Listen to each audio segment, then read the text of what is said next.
राणी लक्ष्मीबाई आत्मसुरक्षा कौशल प्रशिक्षण शिविर उद्यापित। स्थानीय राणा प्रताप स्कूल आयोजित राणी लक्ष्मीबाई आत्मसुरक्षा कौशल प्रशिक्षण शिविर शनिवार उद्यापित हो जाइए।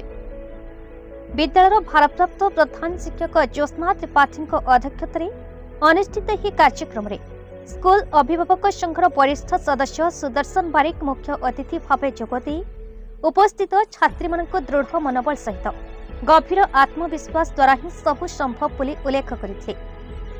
प्रशिक्षिका झरणा दास नेहलता महारणा प्रमुख जोगदे किपरि विभिन्न कौशल अवलंबन करी आत्मसुरक्षा संभव हो पार से विषय विस्तृत आलोचना करते।